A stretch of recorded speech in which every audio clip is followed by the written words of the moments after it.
ఇక్కడ ఉన్నారు.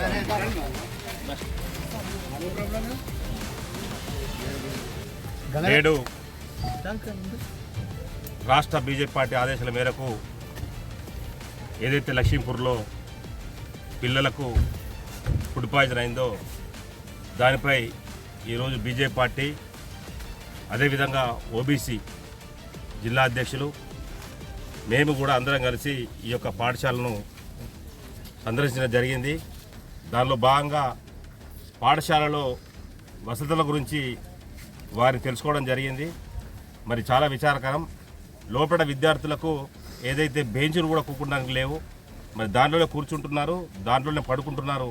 కాబట్టి వెంటనే ప్రభుత్వం స్పందించి ఇక్కడ ఏదైతే వాళ్ళకు సరైన సౌకర్యాలు కల్పించాలని చెప్పి ప్రభుత్వాన్ని డిమాండ్ చేస్తున్నాం.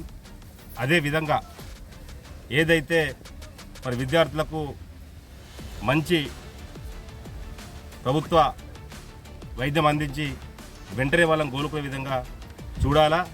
దీనికి మాకు సంబంధించిన ఎంపీ గారు కూడా పూర్తి సహాయ సహకారం చేయడానికి సిద్ధంగా ఉన్నారు.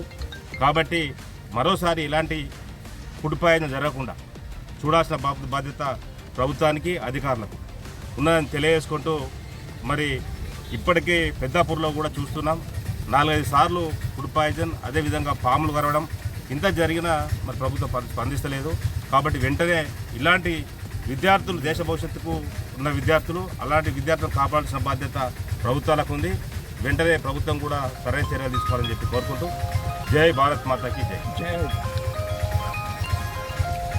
ఇప్పుడు ఏదైతే ఈ హాస్టల్ ఉందో ఈ హాస్టల్ మా స్టేట్ పార్టీ ఆదేశాల మేరకు ఈ హాస్టల్ సందర్శించడానికి వచ్చినాము. మేము లోపలికి పోయిన తర్వాత నిజంగా మేము ఆశ్చర్యపోయినాం. ఎంత ఆశ్చర్యపోయినామంటే మహిళల హాస్టల్, మహిళా స్టూడెంట్స్ హాస్టల్లో కనీసం బెంచీలు కూర్చోవడానికి బెంచీలు లేవు, సరి అయిన వసతులు లేవు, సరి అయిన మెనూ లేదు. ఎందుకంటే స్టేట్ గవర్నమెంట్ వీళ్ళకు మెనూ చెప్తున్నది, అది మెనూ కరెక్ట్ లేదు. మెనూ కరెక్ట్ లేని సందర్భంగానే ఈ యొక్క ఫుడ్ పాయిజన్ జరిగిందని చెప్పి నేను చెప్తున్నాను. ఇది కరెక్ట్. ఇవాళ 6 చికెన్ ఏదో ఉందని అంటున్నారు అక్కడ ప్రిన్సిపల్ మేడం. మరి అది ఆ చికెను కానీ ఎగ్స్ కానీ క్వాలిటీ లేదు కావచ్చు, లేకనే ఈ ఫుడ్ పాయిజన్ జరిగింది. మేము కూడా మా యొక్క గౌరవ పార్లమెంట్ సభ్యుడు అరవింద్ ధర్మపురి గారి నాయకత్వంలో ఈ యొక్క హాస్టల్కు ఏదైనా సదుపాయం కానీ ఏమైనా రిక్వైర్మెంట్ ఉంటే మాకు చెప్పమన్నాం.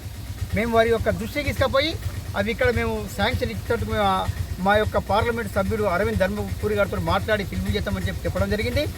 ఇట్లాంటి సంఘటన పునరావృతం కాకుండా చూడాలని వారికి చెప్పినాము. కాబట్టి ఈ యొక్క లోపలికి పోయిన తర్వాత నిజంగా మేము ఇంత ఘోరంగా ఉంటుందని మేము ఎక్స్పెక్ట్ చేయలేదు. హాస్పిటల్లో ఉన్నారని చెప్పి హాస్పిటల్లో కూడా ఎంక్వైరీ చేసినాం. హాస్పిటల్ లేరు పిల్లలు కూడా. దయచేసి వాళ్ళకి మేము మరీ చెప్పినాము ఇట్లాంటిది మరోసారి జరగకుండా పునరావృతం కాకుండా చూడాలని చెప్పడం జరిగింది. ఈ అవకాశం ఇచ్చిన మన మీడియా మిత్రులకు, పత్రికా విలేకరులందరికీ ధన్యవాదాలు చెప్తూ భారత్ మాతా కీ జై, భారత్ మాతా కీ జై. అరవిందన్న నాయకత్వం, అరవిందన్న నాయకత్వం, అరవిందన్న నాయకత్వం, అరవిందన్న నాయకత్వం. భారత్ మాతా కీ జై, భారత్ మాతా కీ జై. జై హింద్. ధన్యవాదాలు.